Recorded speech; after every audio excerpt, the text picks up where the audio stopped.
Hello friends, आप लोग कैसे हैं? उम्मीद करते हैं आप लोग ठीक होंगे, आप लोग हेल्दी होंगे।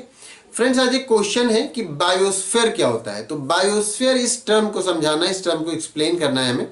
तो बायोस्फीयर में बायो ये वर्ड सुन के आप अच्छी तरह समझ गए होंगे कि कहीं ना कहीं लिविंग से रिलेटेड बात हो रही है। और स्फेयर का मतलब आप ये समझ लीजिए कि घेरा।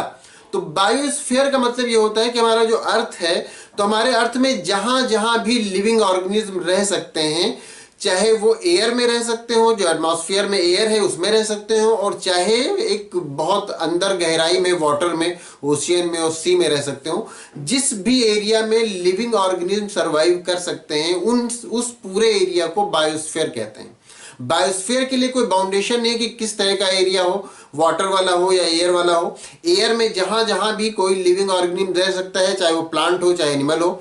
और नीचे सी में, ओशियन में, नीचे जमीन में, जो समुद्र में, वहां जहां भी अगर लाइफ पॉसिबल है, वहां कोई जिंदा चीजें रहती हैं, लिविंग ऑर्गेनिज्म रहते हैं, प्लांट या एनिमल में से कुछ भी, तो वो बायोस्फीयर में से आता है। तो बायोस्फीयर हमारे अर्थ का, और हमारे अर्थ में जो एटमॉस्फेयर है सब शामिल है, उसका वो हिस्सा जहां जहां पर भी लिविंग ऑर्गेनिज्म की लाइफ, मतलब लिविंग ऑर्गेनिज्म रहते हैं, जहां जहां लाइफ पॉसिबल है, चाहे प्लांट हो चाहे एनिमल हो, तो उस एरिया को हम बायोस्फीयर कहते हैं।